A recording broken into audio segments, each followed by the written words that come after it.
Let's talk about your relationship with money. Has it been playing hard to get? Is it a necessary evil? Is it complicated and you don't want to deal with it? Do you feel comfortable with where you're at? Or do you feel like that there's untapped potential and you could be doing so much more? My name is Catherine Koster, and I'm an independent and non-captive financial strategist. I provide free financial education to residents of the U.S. for people who want to learn and transform their family's financial future and build out their financial GPS. People talk about money all the time. Having it, not having it, best ways to invest it, things they want to do with the money, or even claiming that money is not important, although it obviously is, otherwise we would not be spending the majority of our waking hours working for it. But perhaps we can all agree that healthy relationships are best, and that includes having a healthy relationship with money. When you are seeking a transformation, mindset is 90% of determining your success. Whether you're starting a new business, you want to hit a financial goal, or just want to level up in any sort of way, you need to address your mindset. And that includes uncovering the roadblocks and falsehoods that you believe, either from childhood or your environment. Things can include, or such as, others can be successful, but not for me, or I will always be this way. The second thing is to find out your internal motivation that will keep you going when you feel like quitting. An example would be, I struggled with shame at school because I was poorer than my classmates and I missed out on opportunities that others had due to financial lack. And I'm determined that my kids won't have to face the same struggles or feel the same shame. I want to launch them into life versus digging potholes or trenches for them to climb out of. The third part is defining your goal. What is the light at the end of your tunnel?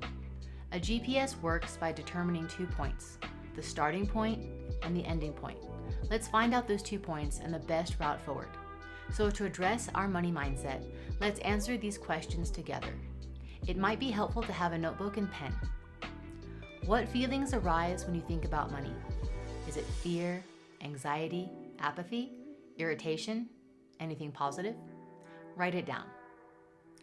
Now think about the story behind those feelings. There's probably more than one.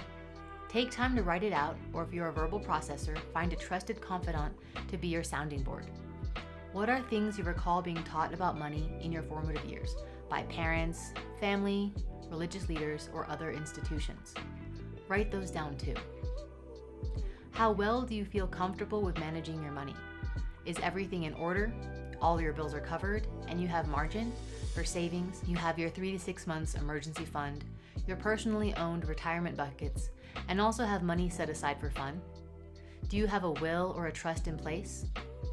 Or do you feel stretched every month and live paycheck to paycheck? Do you wonder how to stop the money leakage? Do you have consumer debt and feel overwhelmed?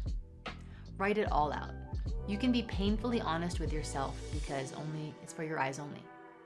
The answers to these questions mark your starting point.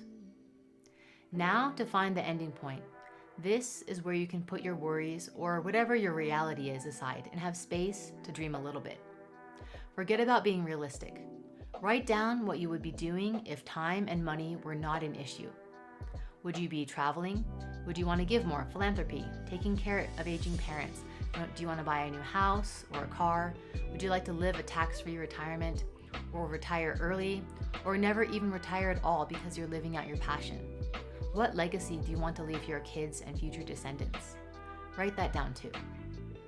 The next step for you is to find a trusted financial professional to discuss your starting and ending points and the best way to get where you want to go. DIY Finance has blind spots that a professional can help you address. I'm all for self-education, but also I believe that a team is better than going alone. If there's someone locally that you trust, that's great. Get their opinion. If you also would like to learn more for yourself or want a second opinion, check out my team's website. It's hosted by my senior broker. It's dominatemoney.com. Schedule a complimentary call with me or one of my teammates, and we'll be happy to show you options that you may have not even known have existed for you. Until next time.